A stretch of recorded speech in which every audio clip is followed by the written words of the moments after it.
Welcome back. इस video में देखेंगे पैडी कम फिश कल्चर। पैडी कम फिश कल्चर क्या है? पैडी कम फिश कल्चर इंटीग्रेटिव फार्मिंग का एग्जांपल है। और इंटीग्रेटिव फार्मिंग क्या है इसे हम पहले देख चुके हैं।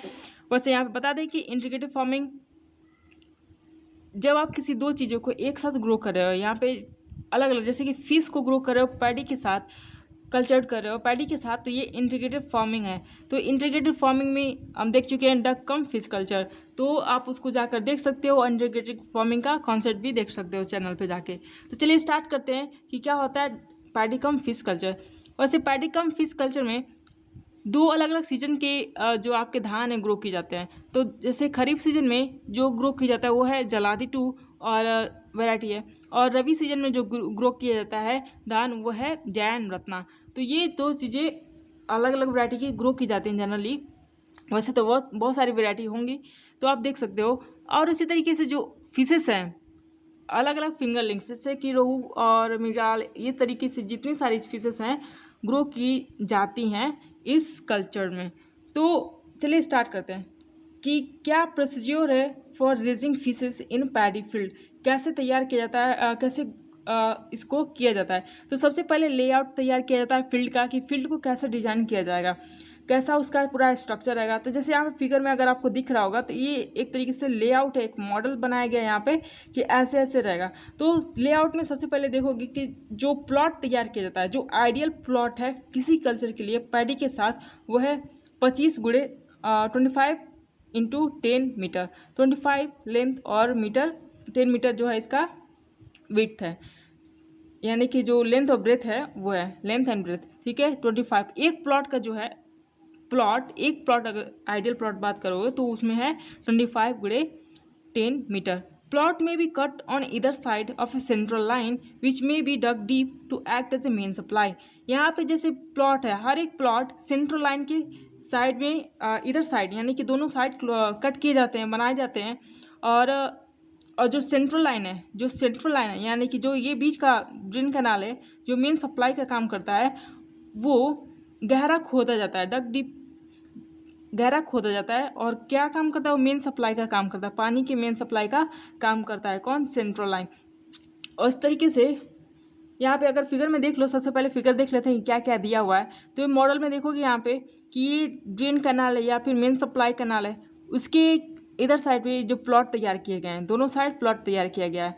और ये जो दिख रहा है ये डाइक है, यानी कि एक तरीके से मेड़ी या फिर कर सकते हो छोटा छोटा बांध बनाया गया है, जो कि पानी को रोके रखता है, फिश को रोके रखता है और अदर चीज़ों को नहीं आने देता है। तो इस तरीके से क्या तैयार किया गया है, ये है बांध तैयार किया गया है। तो ये पूरा बांध है, डाइक है जिसको बोलते हैं। और उसी के इधर साइड पे, दोनों साइड पे क्या है, मार्जिनल कैनाल है। मार्जिनल जैसे कि डाइक के किनारे किनारे एक मार्जिनल कैनाल बना लिया जाता है, खोद लिया जाता है। तो हर एक पूरे डाइक के किनारे किनारे मार्जिनल कैनाल बना लिया जाता है। तो ये मार्जिनल कैनाल सेकेंड कैनाल हुआ। और फिर फील्ड के बीच में, ये प्लॉट के बीच में एक सेंट्रल कैनाल बना लिया जाता है, जो कि एक्ट करता है एक रेफ्यूजी कैनाल और कैप्चर कैनाल की तरह। और जो आपका सेंट्रल कैनाल है कनेक्टेड होता है किससे? ड्रेन कैनाल से, बाई इनलेट एंड, मतलब जिसको इनलेट और आउटलेट सिस्टम होता है सेंट्रल कैनाल के साथ to the main drain canal. ठीक है, तो इस तरीके से सेंट्रल कैनाल का कनेक्शन मेन सप्लाई से होता है। ठीक है, ये चीज़ें अभी फर्स्ट प्लॉट में देख रहे हैं। अगर इससे थोड़ा सा और एक और प्लॉट के बारे में देखें कि वो कैसा रहता है, तो चलिए पहले इसको रीड कर लें, इसकी क्या दिया हुआ है इसमें। यहाँ तक तो देख लिया कि यहाँ पे जो आइडियल फील्ड है वो 25 गुणे 10 मीटर का होना चाहिए। और प्लॉट को कट कर लिया जाता है सेंट्रल कैनाल के साइड में, और जो सेंट्रल कैनाल उसको गहरा खोद लिया जाता है, जो कि काम करता है मेन सप्लाई का। अब जो बॉर्डर तैयार किया गया है, यानी जो डाइक है, जो बांध है जैसे बोलते हैं, वो जिसकी हाइट कितनी है 0.3 मीटर, और जो उसकी विड्थ कितनी है 0.3 मीटर। हाइट एंड विड्थ दोनों सेम है। ठीक है, तो एक तरीके से आपको इसको बोल सकते हैं मेड़ी या फिर मोटा मोटा बांध। ठीक है, towards drainage canal side dike have a inlet and outlet system. Drainage canal के साइड में जो डाइक है यानी कि जो बांध है, ये उसके इनलेट और आउटलेट सिस्टम यानी कि आने जाने के लिए सिस्टम बनाया गया है कि पानी अंदर आ सके या फिश अंदर आ सके, जो कि किससे बना रहता है? वो बना रहता है बम्बू फेंसेस का, नहीं बम्बू का, ठीक है, जैसे हॉलो बम्बू होते हैं ना उसका बनाता है। तो यहाँ पे लिख सकते हैं कि जो हॉलो बम्बू होते हैं, बांस होते हैं, जो कि पाइप का काम करते हैं, वो इनलेट एंड आउटलेट सिस्टम का काम करते हैं। तो जो आपका डाइक है उसी में हॉलो बम्बू लगा दिया जाता है इस तरीके से कि वो इनलेट एंड आउटलेट सिस्टम का काम करेगा। जैसे कि यहाँ पे मान लो कि यहाँ पे ये तो पहले से क्या है, ये डाइक है, ठीक है, और इसी में बम्बू से जो पाइप की तरह काम करेगा वो लगा दिया जाता है, जो कि किसका काम कर रहा है, इनलेट एंड आउटलेट सिस्टम का काम करेगा। तो हॉलो बम्बू लगा दिया जाता है और इस पे जाली या कुछ ऐसा चीज़ लगा दिया जाता है ताकि जो मछलियां हैं वो बाहर ना जा सकें और जो प्रीडेटर हैं वो अंदर ना आ सकें। तो इस तरीके से इस पे एक तरीके से प्रोटेक्शन या फिर रेजिस्टेंस लगा दिया जाता है जाली का या फिर कुछ अदर चीज़ों का। तो ये तो towards inlet and outlet system का हो गया डाइक में। अब उसके बाद से long central canal dug in a middle of a plot act as a refugee canal and capture canal, capture canal की तरह काम करता है। देखो यहाँ पे प्लॉट में एक सेंट्रल कैनाल बनाया गया था, दिखा है, और सेंट्रल कैनाल का जो इसका अगर देखा जाए कि विड्थ कितना होता है और इसका डेप्थ कितना होता है, तो जो इसकी विड्थ है 0.5 और जो इसकी डेप्थ है कितनी है 0.75 इसकी डेप्थ गहराई है, ठीक है। तो सेंट्रल कैनाल का जो इसका विड्थ चौड़ाई और इसकी गहराई इतनी है, ठीक है, मीटर में, तो इतनी इसकी तो है। और ये किसके तरह काम करता है, रेफ्यूजी कैनाल की तरह। मतलब कि जैसे यहाँ पे पूरे फील्ड में यहाँ पे धान है, ऐसे धान उगाया गया है, ठीक है, लेकिन ये सेंट्रल कैनाल एरिया में धान नहीं रहेगा, ठीक है, कोई प्लांट नहीं रहेंगे। तो सेंट्रल कैनाल एरिया एक तरीके से रेफ्यूजी कैनाल का काम करता है। जब जैसे फिश को खाना नहीं खाना रहता है, अब वो चली जाती है सेंट्रल वाले एरिया में, वहाँ पे अपना रेस्ट करते हैं सब, और मतलब कि वहाँ पे रेस्ट एरिया कर सकते हो वहाँ पे, और फिर कैप्चर कैनाल की तरह काम करता है। यहाँ पे फिश को भी पकड़ा जाता है, मतलब उस एरिया में फिश को पकड़ा जाता है ताकि जो धान है वो कहीं ना कहीं डिस्टर्ब ना हो। अगर फील्ड में पूरे खेत में ही अगर पूरा प्लांट रहता तो आप फिश को पकड़ने के लिए दिक्कत होती है। तो इस तरीके से सेंट्रल कैनाल बना दिया जाता है जहाँ पे फिश को कैप्चर कर लिया जा सकता है। वहाँ पे फिश आके स्टे कर रही हैं, पहले जब स्टे कर रही हैं तो वहाँ पे कैप्चर करना आसानी होगी, और कोई प्लांट नहीं है तो कोई डिस्टर्बेंस भी नहीं होगा कैप्चरिंग में, ठीक है। तो वो रेफ्यूजी कैनाल की तरह काम करता है। और किस तरीके से काम करता है, कैप्चर कैनाल की तरह काम करता है। कौन काम कर रहा है यहाँ पे, मिडिल का जो सेंट्रल कैनाल है फील्ड में जो बनाया गया है। अब उसी तरीके से जो नया है एक और कैनाल है जिसको बोल रहे हैं मार्जिनल कैनाल, तो वो अलॉन्ग द साइड ऑफ बांध, साइड मतलब कि जो जितने बांध बनाओगे उसके हर किनारे पे आप बनाओगे ये मार्जिनल कैनाल, ठीक है। Connects with water inlet pipe from the main supply and outlet pipe. यहाँ पे देखो मेन चीज़ यहाँ पे है कि जो मार्जिनल कैनाल है ये मेन सप्लाई से कनेक्टेड होता है। या अगर दूसरा फिगर देखें कि कैसा होता है, तो चलिए देखते हैं उसमें कैसा होता है।